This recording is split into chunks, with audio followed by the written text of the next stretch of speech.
দুয়ার মাধ্যমে আল্লাহর দরবারে শুকর আদায় করি। যারা বেদাত বলে ওরা বুঝে না, তোরা বেদাত বলতেই থাকবা, তোমাদের বেদাতের ফতোয়া কাজ হবে না।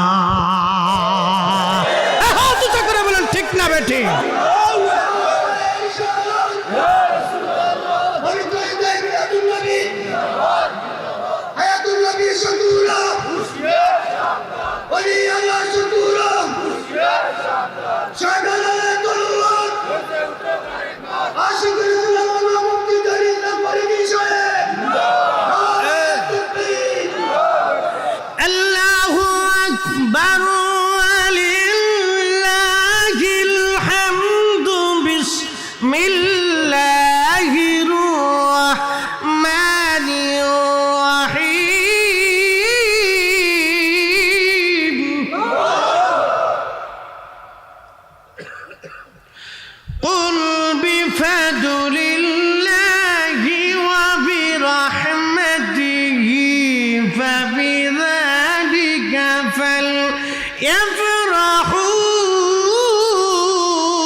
এখন আপনি মানলেও মানতে পারেন, না মানলেও মানতে পারেন। কোরআনের বহু আয়াত তো আপনি নিজেও মানেন না।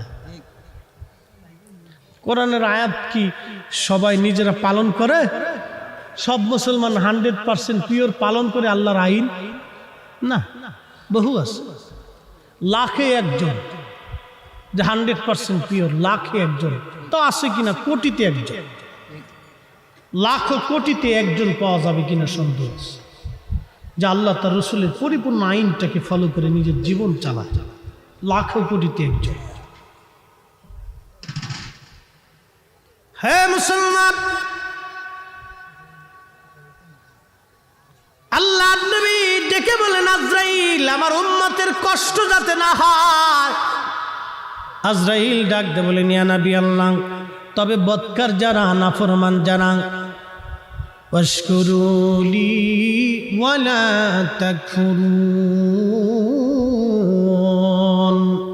যারা নাফরমান, আহা যারা নাফরমান তাদের ইন্তেকালটা হবে বড় ভয়াবহ।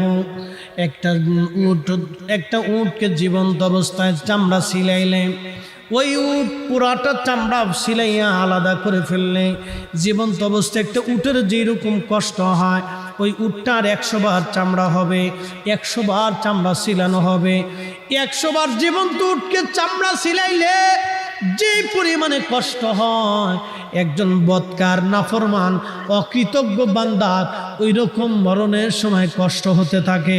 এই জন্য অনেকের দেখবেন প্রস্রাবের রাস্তা দিয়ে পেশাব বের হয়ে যায়, বাথরুম বের হয়ে আসে, জিহ্বা বের হয়ে আসে, নাক মুখ দিয়ে রক্ত বের হয়ে আসে।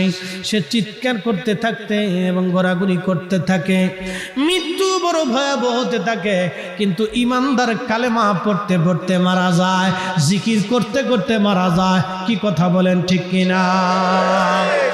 ও বন্ধু, অবশ্যই মৃত্যুর কোলে ফিরে চলে যেতে হবে আল্লাহর দরবারে, এখান থেকে কোনো নিস্তার হবে না। আমার পীর মুর্শিদ বলতেন, বাবা যদি চির সুখী হতে চাও, দুনিয়ার থেকে অধিক পরিমাণে কেঁদে যাও। যদি চির সুখী হতে চাও, দুনিয়াতে অধিক পরিমাণে কেঁদে যাও। দুনিয়াতে অধিক পরিমাণে কেঁদে যাও, কেঁদে যাও, কেঁদে যাও, কেঁদে যাও। অর্থাৎ অধিক পরিমাণে রোদন আর ক্রন্দন আল্লাহর দরবারে এটা বড় পছন্দ। আল্লাহ শুকরগুজারি বান্দাকে পছন্দ করে, আল্লাহ কৃতজ্ঞ বান্দাকে পছন্দ করে। বলছিলাম, একটা কুকুর 24 ঘন্টা আপনার বাড়ি পাহারা দেয়, মাত্র 2 বেলা খাবারের বিনিময়ে। আল্লাহ আসমান থেকে পানি দিল, জমিনে শস্য দিল, হরেক রকমের ফল ফ্রুট আল্লাহ দিল। আল্লাহ কত মাছ, ধরনের মাছ আল্লাহ দিল, কত কোয়ালিটির খাবার আল্লাহ আপনাকে খাওয়াইলো।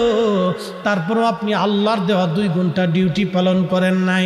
বলবেন, মুফতি জহিরুল ইসলাম ফরিদি হুজুর, 2 ঘন্টা ডিউটি কি? 1 ঘন্টার ডিউটি আমি আপনাদেরকে বলে দিয়ে যাই।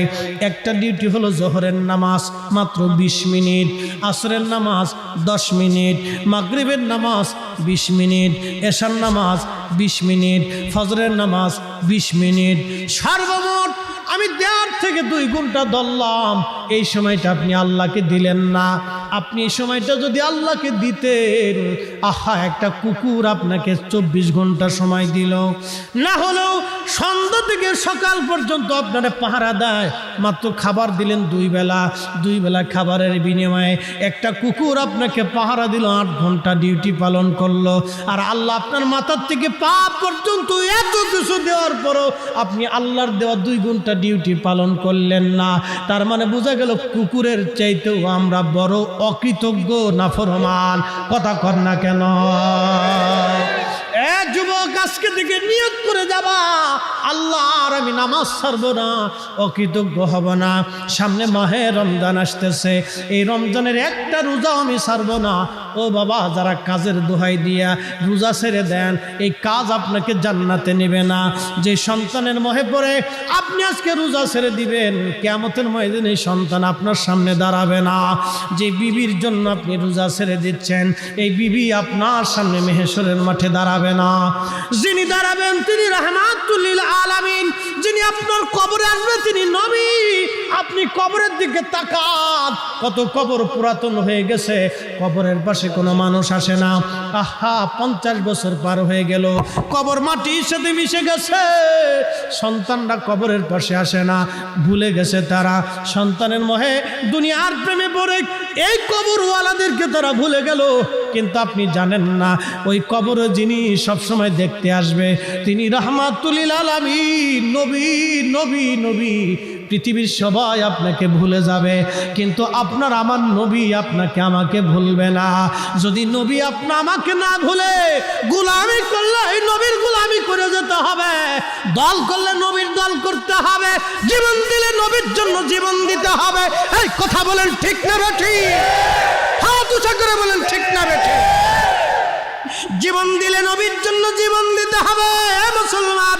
পক্ষ নিলে নবীর পক্ষ নিতে হবে, শান গাইলে নবীর শান পক্ষে নিতে হবে, নবীর ইজ্জতের পক্ষে থাকতে হবে, নবীর দলে থাকতে হবে।